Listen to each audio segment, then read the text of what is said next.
Bonjour tout le monde, bienvenue à une autre vidéo de peinture acrylique. Encore une fois, je suis accompagné de mon assistant Whisky. Whisky, il ne veut pas regarder la caméra, des fois oui, des fois non. Comme vous allez voir un petit peu plus tard, vous allez voir ce qu'il fait dans le studio lorsque je peins.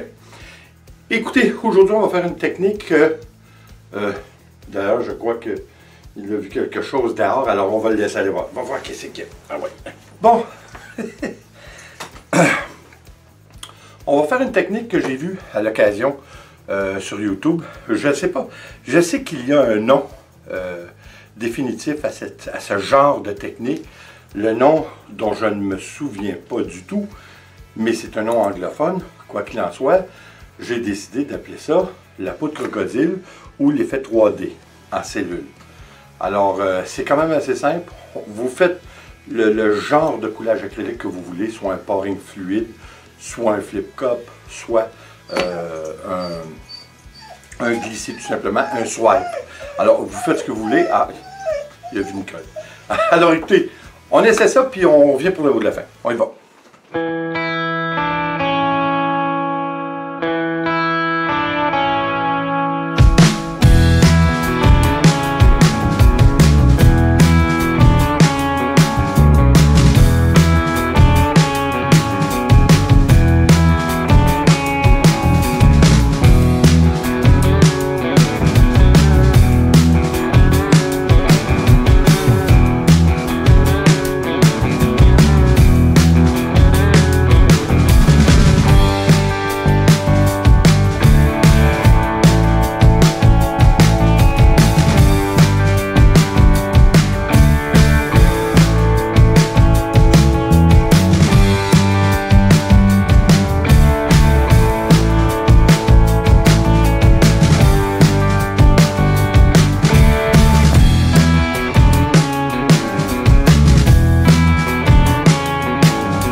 écoutez, je trouve cette façon de faire très, très intéressante. Par contre, je suis obligé de vous avouer que bien qu'il serait intéressant de continuer à explorer cette technique, pour ma part, pour la faire d'une façon symétrique, c'est-à-dire d'avoir les cellules tous en ligne et tout ça, je vous avoue, je n'ai pas la patience. On oublie ça. Comme vous avez vu, je ne suis pas patient. Bon, alors, quoi qu'il en soit, écoutez, la patience, c'est ce qui m'a amené, ou plutôt le manque de patience, c'est ce qui m'a amené vers le coulage acrylique. C'est-à-dire que, de formation, je suis un peintre en réalisme. Mais j'en avais marre. J'en avais marre parce que je m'applique beaucoup sur les détails, probablement beaucoup trop, mais c'est ce qui fait que ça rendait la chose moins amusante. Hein, je passais extrêmement de temps. Des fois, une peinture pouvait me prendre une semaine. Alors, j'ai décidé de trouver un autre médium qui me satisferait. Et j'ai trouvé, comme pour la plupart d'entre vous, ce que je recherchais dans le coulage acrylique. Alors, écoutez, je trouve très bien. Comme vous avez vu, on trouve un plat carré. J'ai pris un peigne afro. Hein, vous pouvez prendre ce que vous voulez. Il y en a qui prennent différentes choses, mais ça fonctionne très bien avec un peigne afro. On y va. Doucement. Par contre, on doit avouer que le manque de patience que j'avais donne un résultat qui est plus fluide, qui vraiment ressemble à réellement de la peau de crocodile. Alors, je trouve ça vraiment intéressant. L'effet que ça nous donne de 3D et de cellules à l'intérieur de d'autres cellules qui sont très, très bien définies, je trouve ça bien.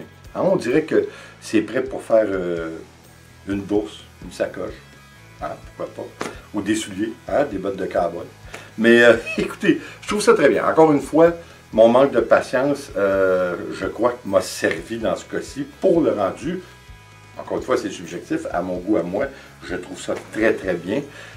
Évidemment, au moment où je vous parle, il n'est pas encore sec, alors j'ai hâte de voir le résultat sèche.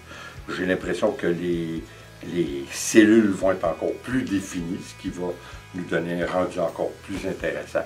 Écoutez, c'est quelque chose vraiment à explorer parce que c'est très très bien. Moi qui ne suis pas un grand fan de cellules, je suis obligé de vous avouer que oui, cette méthode va en être une que je vais probablement recommencer à quelques reprises. Écoutez, encore une fois, on y va avec les goûts. Vous pouvez essayer toutes sortes de choses. Vous pouvez faire des ronds. Si vous trouvez un plus grand appareil, soit un plus grand peigne afro ou je ne sais pas quel bidule, mais ça, des fois, il faut aller chercher dans les quincailleries. Et puis, peut-être que ça donnerait l'occasion de faire une plus grande étendue de cellules en même temps. Ça aussi, ça serait intéressant, là, parce que le peigne afro, ça me limitait quand même beaucoup. Écoutez, j'espère que ça vous a intéressé. J'espère surtout que vous allez l'essayer parce que c'est intéressant. De plus, on accompagne plusieurs techniques qu'on a faites dans le passé.